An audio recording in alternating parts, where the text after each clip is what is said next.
You've got to be joking.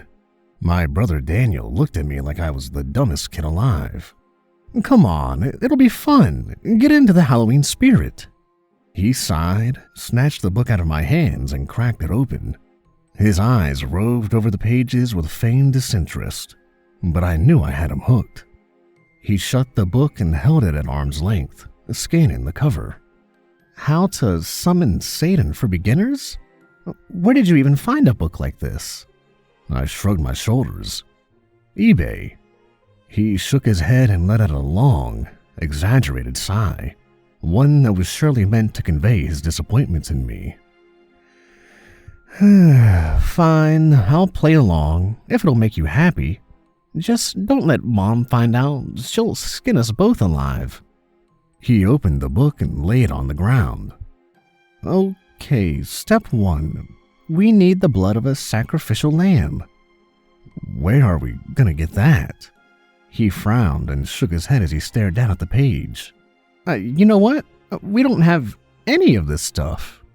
Well, we can just use Kool-Aid.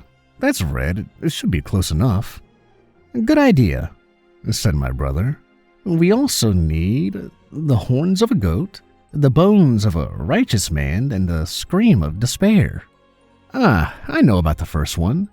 Dad has something in his medicine cabinet called horny goatweed. That'll do.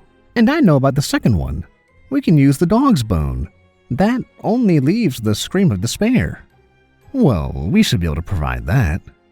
My brother nodded. Okay, let's get everything together. We went our separate ways, me to the medicine cabinet in the pantry, and my brother to the dog. We piled the items together next to the book and looked at the instructions. Okay. It says to mix the blood with the horns of the goat and stir with the bones of a righteous man. Add sugar to taste. Okay. We mixed the objects together according to the instructions. Now, the scream of despair. He let out a rather too convincing wail that startled me and sent ripples through the mixture. The liquid in the Kool-Aid jug wobbled for a moment and turned bright green, then black, and began to smoke.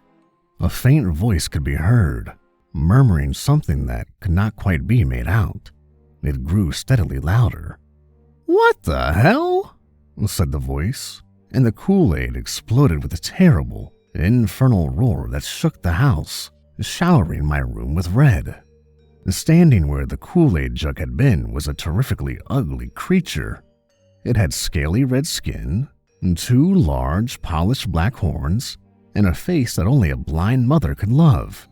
Its feet were cloven hooves, and its long, reptilian tail swished about impatiently. It was dripping with red liquid. It ran a yellow-clawed finger over its arm and popped it in its mouth. "Is this Kool-Aid?" it asked. My mouth hung open so low that a fly could have landed inside of it, but my brother had the presence of mind to say, yeah? The creature ran another finger along itself and licked it, then smiled. Delicious, but sticky. It spotted the book on the floor, bent down and picked it up, then gave it a long, squinting look. "Say, where did you get this book?" eBay, I said sheepishly. "Huh," said the creature. Excuse me, sir?" I ventured. "Yeah? Are you Satan?" the creature finished for me. Yeah. "Oh, doubtlessly," said the creature. He opened his mouth to say something, but he was interrupted by a loud banging on our front door. From behind the door, we could hear the sound of our crotchety, much-feared neighbor, old Miss Cromwell. She was shouting in indignation. "I know you're in there. That infernal racket you caused woke up my birds. My birds!" "Who is that?" said Satan. "She sounds lovely." "That's our neighbor, Miss Cromwell," said my brother. "Don't answer the doors. She's seriously mean. She's got a big leather handbag filled with fruit that she'll smack you right on the head with." "Oh, come on," Satan said. He set the book back down on the floor and made his way to the front door. "Surely you're exaggerating." We heard the sound of the front door open, and Satan warmly greeted the woman. What followed was an incoherent torrent of abuse and shrieking old lady soprano, and the familiar sound of a handbag colliding with a skull. After a minute or two, Miss Cromwell seemed to tire herself out, and we could hear her heavy breathing on the porch. You might be just the ticket." There was a sudden scream, cut short by a wet ripping sound. The footsteps of cloven hooves approached our bedroom, and then Satan stood in the doorway. He was clad in Miss Cromwell's skin, which stretched and bulged in all the wrong places. His horns stuck out, and on top of one a rather bruised banana had been impaled. "How do you like my new clothes?"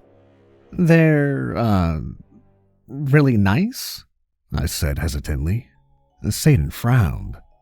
"Oh, no! I was hoping they were hideous." Don't worry," said my brother. "They are." Satan grinned.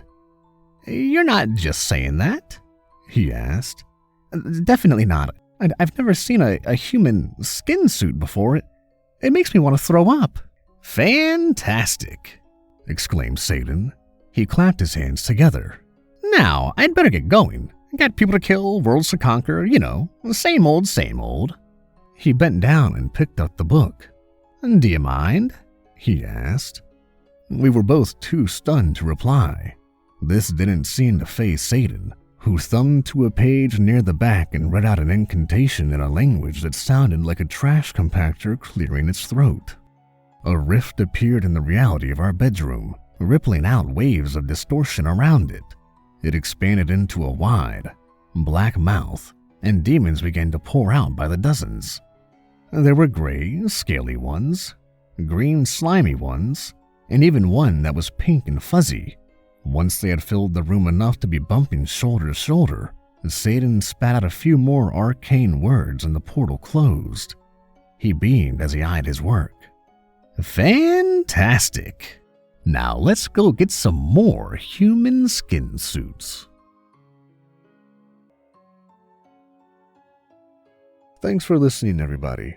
And if you like what I'm doing, leave a like and a comment down below, and hit that subscribe button for more Nightmares Nightly.